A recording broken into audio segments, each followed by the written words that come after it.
Hello दोस्तों। तो चलिए आज हम लोग क्लास 12th का हिस्ट्री यानी इतिहास का टॉप 25 क्वेश्चन को देखने वाले हैं।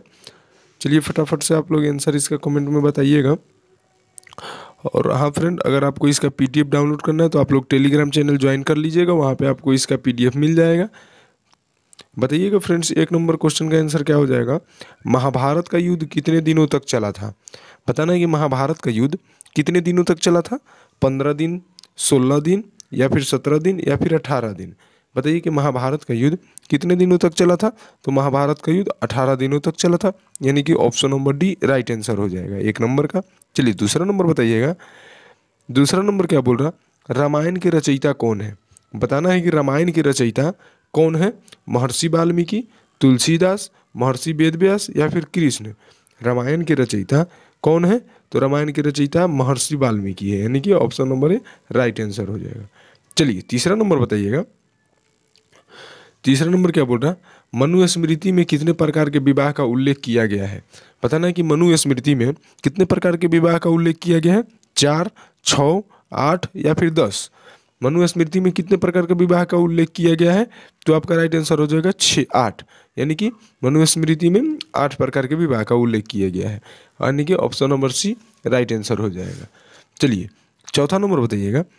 निम्न में से कौन से ग्रंथ संस्कृत भाषा में नहीं लिखे गए हैं। बताना है कि निम्न में से कौन से ग्रंथ संस्कृत भाषा में नहीं लिखे गए हैं। रामायण, वेद, महाभारत, मणिकल्लाई। बताइए कि निम्न में से कौन से ग्रंथ संस्कृत भाषा में नहीं लिखे गए हैं। तो ये है मणिकल्लाई, यानी कि option number D right answer हो जाएगा 4 नंबर का। चलिए पाँचवा नंबर बताइएगा। पाँचवा नंबर क्या बोल रहा, महर्षि वेदव्यास ने किस महाकाव्य की रचना की है। बताइए कि महर्षि वेदव्यास ने किस महाकाव्य की रचना की है। रामायण का, महाभारत का, ऋग्वेद का, सामवेद का। महर्षि वेदव्यास ने किस महाकाव्य की रचना की है। तो महर्षि वेदव्यास ने महाभारत की रचना की है, यानी कि ऑप्शन बी राइट आंसर हो जाएगा। चलिए 6 नंबर बताइएगा। वीरकाल क्या है। वीरकाल क्या है। महाकाव्य काल का दूसरा पहला नाम, महाकाव्य काल का दूसरा नाम, या फिर महाकाव्य काल का दूसरा नाम, या फिर महाकाव्य काल का चौथा नाम, यानी कि ये तीसरा होगा। महाकाव्य काल का तीसरा नाम। बताइए वीरकाल क्या है। तो वीरकाल आपका हो जाएगा महाकाव्य काल का दूसरा नाम, यानी कि option number B right answer हो जाएगा। चलिए 7वां नंबर बताइएगा। महाभारत में कुल कितने खंड हैं। बताना है कि महाभारत में कुल कितने खंड हैं। 16, 17, 18 या फिर 19। महाभारत में कुल कितने खंड हैं। तो महाभारत में कुल 18 खंड है, यानी कि option number C right answer हो जाएगा। चलिए 8 नंबर का बताइएगा। पुराणों की संख्या कुल कितनी है। पुराणों की संख्या कितनी है। 18, 20, 25 या फिर 16। पुराणों की संख्या कुल कितनी है। तो पुराणों की संख्या 18 है, यानी कि option number A right answer हो जाएगा। चलिए 9 नंबर का बताइएगा। गोत्र शब्द से क्या तात्पर्य है। गोत्र शब्द से क्या तात्पर्य है। कुल, वंश, परिवार, या फिर इनमें से सभी। गोत्र शब्द से क्या तात्पर्य है। तो गोत्र शब्द से वंश मतलब तात्पर्य है, यानी कि option number B right answer हो जाएगा। चलिए 10 नंबर का बताइएगा। 10 नंबर क्या बोल रहा, किसमें श्री कृष्ण ने अर्जुन को युद्ध करने के लिए उत्साहित किया। किसमें श्री कृष्ण ने अर्जुन को युद्ध करने के लिए उत्साहित किया। भागवत गीता, महाभारत, रामायण, या फिर सामवेद। किसमें श्री कृष्ण ने अर्जुन को युद्ध करने के लिए उत्साहित किया। तो आपका राइट आंसर हो जाएगा भागवत गीता, यानी कि option number A right answer हो जाएगा। चलिए 11 नंबर बताइएगा। आरंभिक समाज में कितने वर्गों में बांटा गया था। आरंभिक समाज में कितने वर्गों में बांटा गया था। 2, 3, 4 या फिर 5। आरंभिक समाज में कितने वर्गों में बांटा गया था। बताइए आरंभिक समाज में कितने वर्गों में बांटा गया था। तो ये आपको 4 वर्गों में बांटा गया था, यानी कि option number C right answer हो जाएगा। चलिए 12 नंबर बताइएगा। किस देवता को बादल का देवता माना जाता है। किस देवता को बादल का देवता माना जाता है। विष्णु को, शिव को, इंद्र को, या फिर कृष्ण को। किस देवता को बादल का देवता माना जाता है। तो आपको इंद्र को माना जाता है, यानी कि option number C right answer हो जाएगा। चलिए 13 नंबर बताइएगा। कुल उपनिषदों की संख्या कितनी है। कुल उपनिषदों की संख्या कितनी है।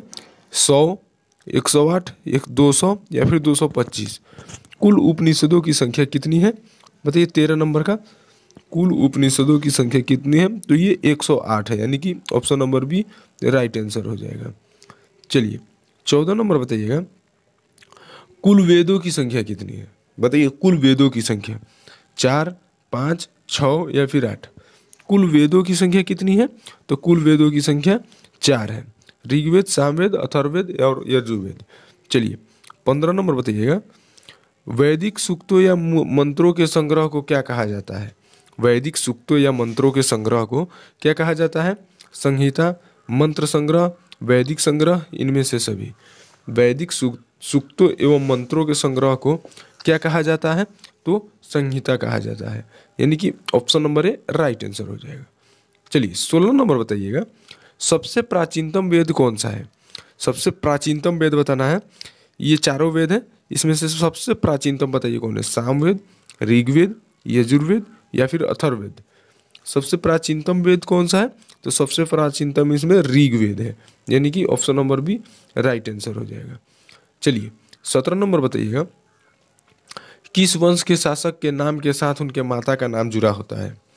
किस वंश के शासक के नाम के साथ उनके माता का नाम जुड़ा होता है? मौर्य शासक के, चोल शासक के, शक शासक के या फिर सातवाहन शासक के। बताइए किस वंश के शासक के नाम साथ उनका माता का नाम जुड़ा होता है? तो इसका राइट आंसर हो जाएगा सातवाहन शासक के। इन लोगों के नाम के साथ माता का भी नाम जुड़ा होता है। चलिए 18 नंबर बताइएगा, निम्न में से कौन मध्य एशिया के मूल निवासी थे? निम्न में से कौन मध्य एशिया के मूल निवासी थे? मौर्य शासक, आर्य, दोनों या फिर इनमें से कोई नहीं। निम्न में से कौन मध्य एशिया के मूल निवासी थे? तो आपका हो जाएगा आर्य, यानी कि option number B right answer हो जाएगा। चलिए 19 नंबर बताइएगा, अष्टाध्यायी के लेखक कौन है? अष्टाध्यायी के लेखक कौन है? पाणिनि, कालिदास, कौटिल्य या फिर हरिसेन। अष्टाध्यायी के लेखक कौन है? तो अष्टाध्यायी के लेखक पाणिनि है, यानी कि option number A right answer हो जाएगा। चलिए 20 नंबर बताइएगा, विष्णु पुराण किस वंश से संबंधित है? विष्णु पुराण किस वंश से संबंधित है? गुप्त वंश, सातवाहन वंश, चोल वंश या फिर मौर्य वंश। विष्णु पुराण किस वंश से संबंधित है? तो विष्णु पुराण मौर्य वंश से संबंधित है, यानी कि option number D right answer हो जाएगा। चलिए 21 नंबर बताइएगा, हिडिंबा राक्षसी का विवाह किससे हुआ था? हिडिंबा राक्षसी का विवाह किससे हुआ था? अर्जुन से, भीम से, नकुल से, सहदेव से। हिडिंबा राक्षसी का विवाह किससे हुआ था? तो ये हुआ था भीम से, यानी कि option number B right answer हो जाएगा।